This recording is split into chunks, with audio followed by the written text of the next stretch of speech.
महाराज अभी आपकी जिज्ञासा में एक आई थी कि गुणशु प्रमोदम, श्रावकों को समाज को जो संत लोग उपदेश देते हैं कि आपस में वात्सल्य भाव रखो, पर वर्तमान में ऐसा देखा जा रहा है कि वात्सल्य का उपदेश देने वाले संतों में वात्सल्य नहीं है। एक दूसरों की प्रभावना को देखकर खुद प्रभावना कर नहीं पाते, दूसरे की प्रभावना पचा नहीं पाते, और इस प्रकार से मतलब वो एक प्रभावना कैसे कम हो, छवि कैसे खराब हो।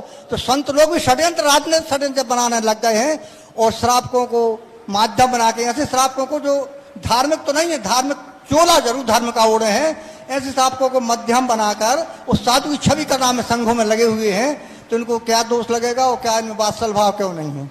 कर्म सिद्धांत अग्नि के समान होता है। अग्नि में जो हाथ डालता है, अग्नि ये नहीं देखती कि हाथ श्रावक का है कि साधु का है, उसका काम तो जलाना है तो वो जलाएगी। अग्नि को ये ज्ञान नहीं है। इसी प्रकार कर्म ये नहीं देखते हैं कि तुम महाराज हो या श्रावक हो, जो जैसा परिणाम करेगा वैसा कर्मबंध होगा। साधु यदि करेगा तो साधु गुणस्थान से गिरकर नीच गोत्र का बंध करेगा। ये थोड़ी लिखा है कि श्रावक को ही कर्मों का बंध होता है।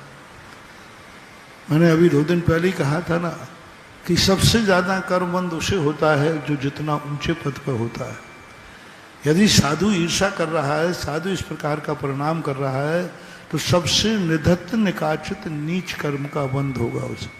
निधत्त निकाचित का अर्थ है कि वो कभी पलट ही नहीं सकेगा, उसको तो वो भोगना ही पड़ेगा। तो अग्नि के समान ये सारी कर्म की व्यवस्था है।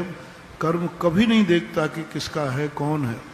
साधु कर रहे हैं वो भोगेंगे, उनकी भी वही हाल होगा जो श्रावक का होता है, क्योंकि साधु भी छद्मस्त हैं। साधु के अंदर भी अच्छे बुराइयां हैं, साधु भी चोखे और खोटे होते हैं। जहां चोखापन है, मात अरहंत तो सिद्ध, 2 पर्यायों में खोटा और चोखापन नहीं होता, चोखे ही होते। आचार्य उपाध्याय साधु में खोटे भी होते हैं, चोखे भी होते हैं। पूज्यवर कुंदकुंद स्वामी ने अष्टपहाड़ के अंदर दिगंबर मुनि के भेष में खोटों की चर्चा की है। उन्होंने परिणामों की चर्चा की है, उन्होंने भावों की चर्चा की, क्रिया की चर्चा की, और ऐसे मुनियों को पार्श्वस्थ मुनि के अंतर्गत डाल करके बड़ी निंदा की है, दुर्गति का पात्र बनाया।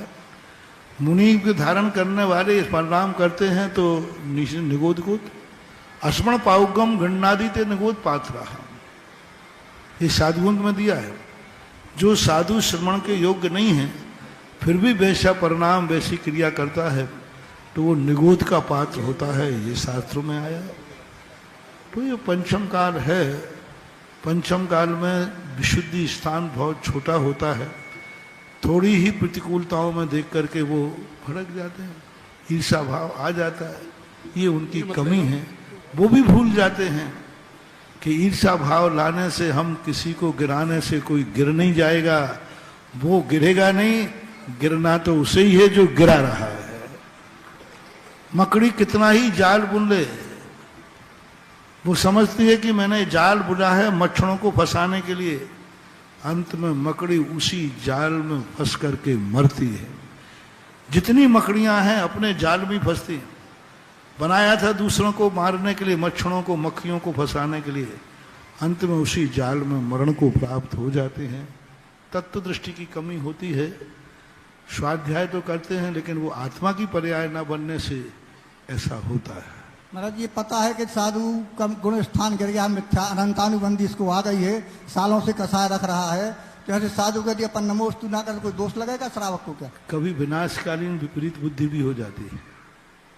सबको मालूम है कि गुटखा तंबाकू चबाना स्वास्थ्य के लिए हानिकारक है, फिर भी पट्टा खाता जाता है।